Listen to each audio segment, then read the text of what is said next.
안녕하세요. 결혼한 지 올해로 4년 차인 30대 주부입니다. 제가 이렇게 사연을 쓰게 된 건 염치 없는 빈대 같은 신우 때문이에요.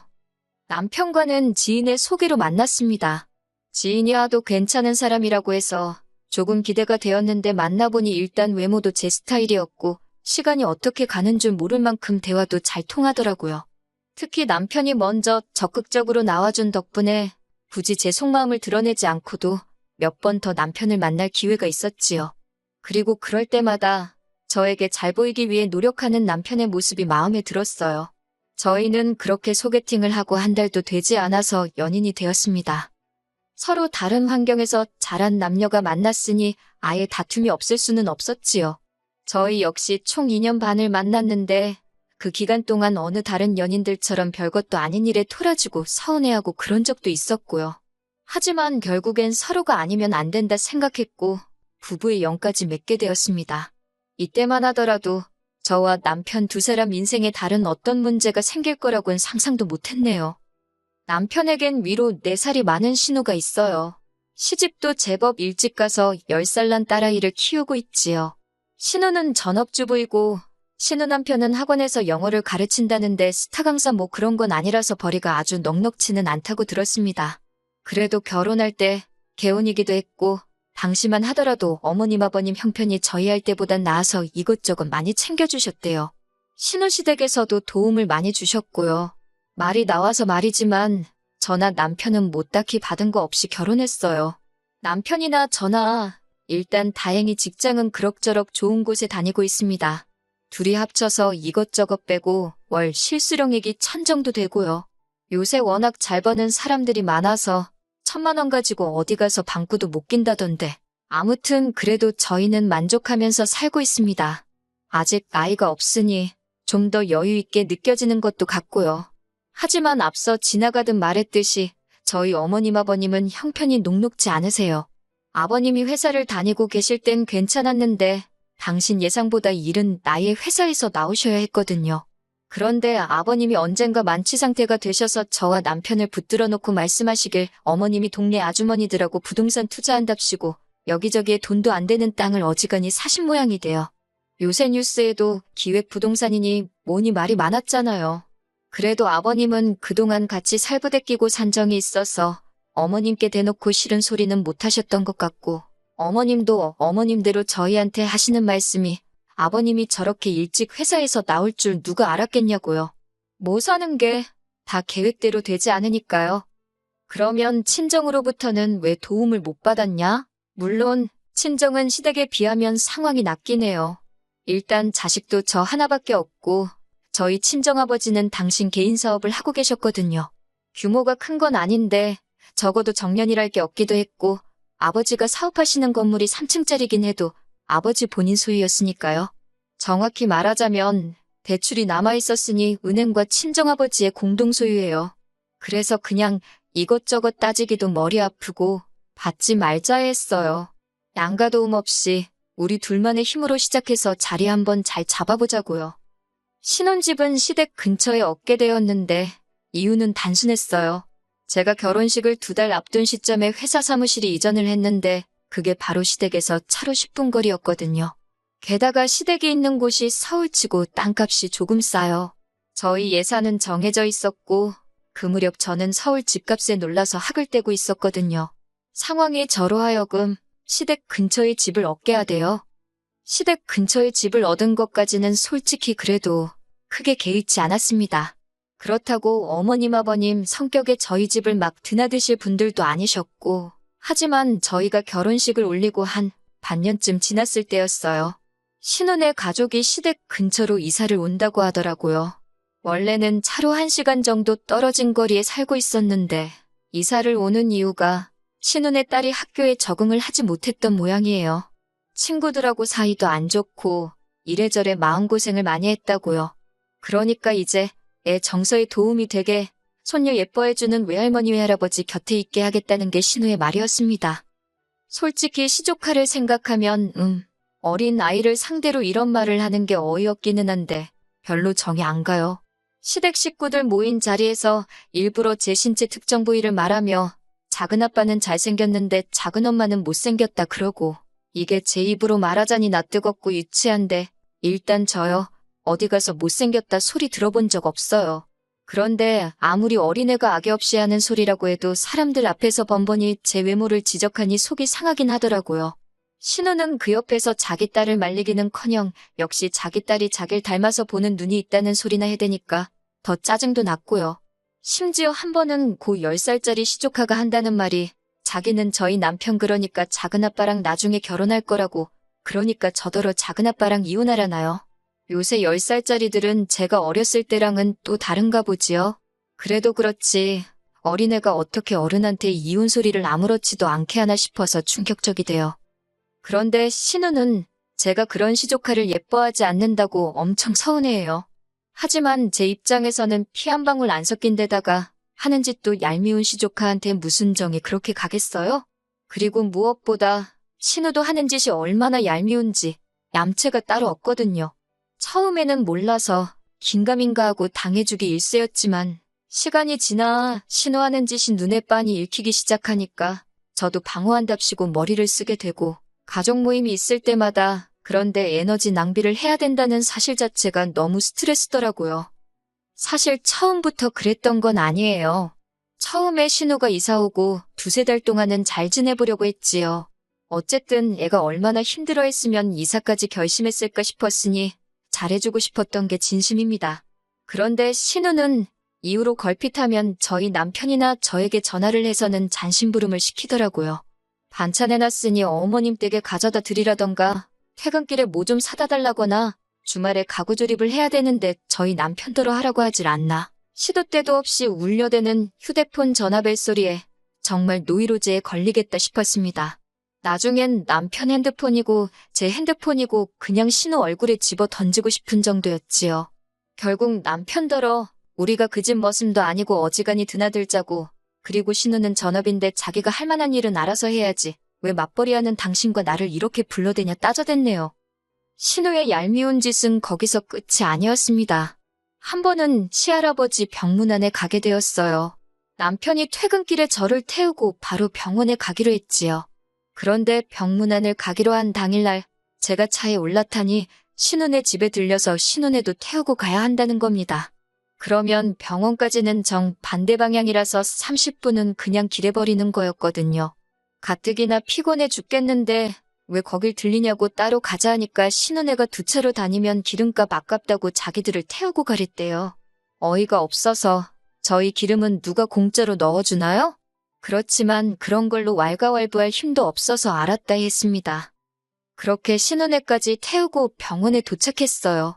신우도 보아하니 빈손으로 왔길래 저는 편의점에서 음료수라도 한 박스 살 거라니까 자기 것도 일단 좀 사달래요. 자기가 돈은 바로 계좌이체 해준다면서요. 그래서 2박스를 샀는데 신우가 계좌이체 해주는 걸 그새 잊었는지 돈을 안 보내대요. 결국 제가 신우에게 한 번 더 상기시켜줬습니다. 음료수 값으로 얼마 보내달라고요. 그러자 한다는 말이 자기 핸드폰이 갑자기 작동이 잘 안 된대나 어이가 없어서 솔직히 그러면 신우 남편도 같이 있었으니까 신우 남편이 해주면 되잖아요? 그런데 거기는 먼 산만 보고 있더라고요. 솔직히 그 돈 못 받는다고 저 먹고 사는데 지장 있는 건 아닙니다. 하지만 그런 일은 이후로도 계속 이어졌어요. 식당에 가도 꼭 나중에 보내줄게요 해놓고는 입 싹 닫고 나중에는 그래서 같이 밥도 먹기 싫더라고요. 어머님 생신을 같이 챙기자는 걸 됐다고 그랬습니다. 저희는 저희대로 모시고 가서 식사도 하고 할 테니 형님도 형님이 알아서 모시고 가라 했지요. 그랬더니 어머님이 다 같이 모여서 왁자지껄한 게 좋지 뭐 한다고 따로따로 보냐고 그러시더라고요. 그래서 제가 신우더러 일단 저한테 계좌이체든 뭐든 먼저 돈을 주고 정산하고 다시 보내주겠다 했습니다.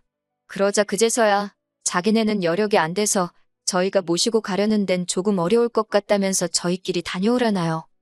그러다 완전히 제가 폭발하게 된 게 작년 연말이었어요. 남편하고 둘이서 제주도 여행을 계획하고 있었는데 어떻게 그 이야기가 신우 귀에도 들어간 모양이더라고요. 신우가 그 제주도 여행을 같이 가잡니다. 저희는 이미 펜션이며 자동차 렌트까지 다 마친 상황이었거든요. 같이 가는 게 내키지는 않았지만 남편이 그 집도 애 때문에 올 한 해 고생하지 않았냐고 같이 가면 좋겠다는 식으로 이야기를 하더라고요. 당연히 남편의 그런 오지랖이 마음에 안 들었지요. 그렇지만 또 같은 여자로서 괜한 동정심이 발동해가지고는 알겠다 했습니다. 그리고는 신우한테 전화를 했어요. 펜션이야 업그레이드 하면 되니까 추가 비용이 얼만큼 발생한다 말해줬고요. 렌트하는 자동차도 추가금 내고 사이즈를 키워야 할 것 같다고요. 그랬더니 신우가 그놈의 버릇을 못 버리고 또 저더러 먼저 결제를 하랍니다. 결제하는 김에 자기들 비행기 표도 해달래요. 자기가 여행 끝나는 날 한 번에 정산해주겠다나요? 황당하고 어이없고 제가 도대체 그러는 이유가 뭐냐고 단도직입적으로 물었습니다. 신우더러 돈이 없어서 그러는 거냐고요. 그랬더니 신우가 갑자기 급발진을 하면서 저더러 자기가 돈이 있는지 없는지 봤냐고 저더러 너무 예의가 없답니다. 어찌나 신우가 세게 나오던지 전 순간 제가 정말 말실수를 크게 했나 싶었어요. 붕괴하는 신우에게 미안하다 사과하니 일단 자기가 뭐 생각을 해보겠다나요. 전화를 끊고 나서야 생각해보고 말고 할 게 뭐가 있나 그냥 안 가면 되지 싶었는데 그렇다고 바로 다시 걸어서 그냥 같이 가지 말자 하면 뒤끝이 있어 보일 것 같고 그래서 신우가 연락 줄 때까지 기다렸어요. 어차피 적어도 저랑 남편 여행 계획은 다 끝났으니까 같이 못 가게 되더라도 저희가 손해볼 건 없었거든요. 그런데 이틀 뒤 신우한테 전화가 와서는 한다는 말이 저희한테 섭섭하답니다. 그거 펜션 뭐하러 사이즈를 키우냐면서 자기네는 거실에서 자도 된다고 그래요. 자동차도 남자 둘이 앞자리에 앉고 뒤에는 여자들끼리 앉고 시족하는 신우랑 저랑 돌아가면서 무릎에 앉히면 되지 않겠냐면서 저더러 한다는 소리가 기어이 자기한테 얼마라도 돈을 뜯어내야겠냐는 거예요. 진짜 속사정 모르는 사람이 들으면 제가 무슨 신우한테 삥이나 뜯는 사람으로 보이겠다 싶대요. 저도 그때는 화도 나고 짜증이 나서 이럴 거면 같이 안 간다고 했어요. 제가 뭐하러 그 불편을 겪어가면서 형님네랑 여행을 가느냐고 형님네는 알아서 가시라고 저는 그냥 계획했던 대로 남편이랑 둘이 가겠다 했지요. 그랬더니 그때부터 아주 신우가 사람을 집요하게 괴롭히더라고요. 일단 어머님께 전화를 걸어서 뭐라고 했는지 어머님께서 남편에게 전화를 걸어 네 마누라 입단속 좀 하라 그랬답니다. 그까짓 거 돈 몇 푼 좀 번다고 유세 부리는 거 아니라고 했다나요. 모르는 사람한테 적선도 하는 세상인데 그거 어렵게 사는 신우한테 돈 몇 푼 쓰는 게 아까워서 그러냐고. 제가 남편더러 그 소리를 듣고 당신은 가만히 있었냐 그러니까 어머님이 너무 화가 많이 나셔서 자기는 그냥 듣고만 있었다는데 그 소리를 들으니 남편도 꼴도 보기 싫더라고요. 하지만 이내 남편이 자기가 잘못했다면서 다음에 어머님께 앞으로 말씀 조심하시라고 이야기하겠다며 사과를 하대요. 어머님의 불호령이 떨어졌지만 그렇다고 제가 신우한테 다시 전화를 해서 뭐 사과라도 하고 여행 같이 가자고 어르고 달랠 일이 뭐가 있었겠어요. 아무 일도 없었던 것처럼 신우에게 연락하지 않고 저는 평소와 다름없는 하루하루를 보내며 여행 가는 날만 기다리고 있었지요. 그런데 여행을 3일인가 앞두고 신우한테 연락이 왔어요. 뭐라냐면 시조카만이라도 데려가 달랍니다. 시조카가 제주도를 한 번도 못 가봤다면서 데리고 가달래요. 저도 너무 기가 빨려서 돈은 어쩔 거냐고 물었습니다. 가타부타 설명하기도 싫었고 가서 그 싸가지 없는 시조카에 수발될 생각을 하니 벌써부터 짜증이 났지만 어머님한테 싫은 소리 듣는 것도 그에 못지않게 스트레스라 그냥 돈 얘기부터 했어요. 그랬더니 신우가 한숨을 푹 내쉬더니 애가 먹으면 얼마나 먹고 자리를 차지하면 얼마나 차지하느냐고 저한테 너무 인색하답니다. 어이가 없어서 애 비행기 티켓은 안 사냐고 애는 뭐 걸어서 제주도 갈 거냐고 따졌어요. 그랬더니 신우도 아차 싶었는지 멈칫하더니 그건 저희더러 내달랍니다. 애한테 주는 크리스마스 선물이다 생각하고요. 솔직히 제주도 가는 거 그거 얼마 하지 않아요. 제가 평소에 신우랑 사이가 좋고 시조카도 예뻐했으면 왜 못 데려가겠어요. 당연히 데려가고 비행기표도 사주고도 남지요. 그런데 평소에 제가 신우한테 당한 게 있고 얼마나 힘이 들었는데 제가 그렇다고 돈을 쌓아놓고 사는 사람도 아니고 막말로 돈을 마늘밭에 묻어도 묻어놓지 그렇게 쓰기는 싫더라고요. 그래서 그렇게는 안 되겠다 했습니다. 그리고는 신우더러 윗사람이면 윗사람답게 행동하시라고 너무 염치가 없는 거 아니냐고 한마디 했네요. 남사스럽고 창피하지도 않냐 하니까 신우가 저더러 너나 똑바로 살랍니다. 남들은 조카라고 하면 퍼주기 바쁘고 시어머니랑 신우 알기를 하늘같이 안다는데 저더러 싸가지가 있네 없네. 그때부터는 솔직히 논리 같은 건 없었고 신우가 그냥 어떻게든 저를 끌어내리려고 억지만 써서 상대해줄 가치도 못 느끼겠더라고요. 그래서 그냥 마음대로 떠드세요 하고 전화 끊어버렸어요. 그랬더니 남편이 퇴근하고 얼마 지나지 않았을 때였는데 신우가 저희 집으로 쫓아왔더라고요. 남편을 보더니 너 마침 집에 있었냐며 제 험담을 늘어놓기 시작했습니다. 아주 돈에 환장한 X라면서 신우 알기를 뭘로 아는 X네 뭐네. 수준 없고 원색적인 비난의 일색이었지요. 그러자 남편이 저는 솔직히 이번에도 등신마냥 가만히 듣고만 있고 그러면 이혼하려고 했어요. 그런데 남편이 그런 신우를 향해 자기 얼굴에 똥칠 좀 제발 그만하라고 소리를 지르더라고요. 안사람 볼낯이 없다면서 누나 그러고 사는 거 불쌍하고 안 됐기는 한데 그거 우리가 그렇게 만든 거 아니지 않냐며 이런 하소연은 차라리 매형한테 가서 하라고 왜 잘 사는 부부한테 와서 심술이냐고 그러더라고요. 신우도 남편의 그런 반응을 보고는 약간 충격을 받은 눈치였어요. 지동생이라고 평생 지 편을 들 줄 알았나 보지요. 결국 신우는 그렇게 소득 없이 저희 집을 떠났고 저희 집에는 이내 평화가 찾아왔습니다. 어쩐 일인지 이번엔 어머님께서도 연락이 없으시대요. 그리고 지금까지 한 달 남짓한 시간이 흘렀습니다. 저희 부부 단둘이 제주도에 잘 다녀왔고요. 신우에게선 연락이 없어요. 남편더러 신우가 연락도 없고 조용한데 혹시 신경 쓰이냐고 넌지시 떠보니 그게 무슨 말이냐며 자기는 요새 속이 다 후련하답니다. 그동안 누나라서 거절도 못하고 이리저리 끌려다니느라 자기도 짜증났다면서 그때 매형한테도 한마디 했어야 하는데 못한 게 억울할 지경이라고요. 그리고 지금은 저희 둘이 잘 지내고 있어요. 앞으로도 신우한테 연락은 없었으면 좋겠지만 남편과는 어쨌든 피를 나눈 남매인데 그럴 수는 없겠지요. 언젠가 다시 마주하게 되더라도 지금과는 달라져 있기를 바랄 뿐입니다.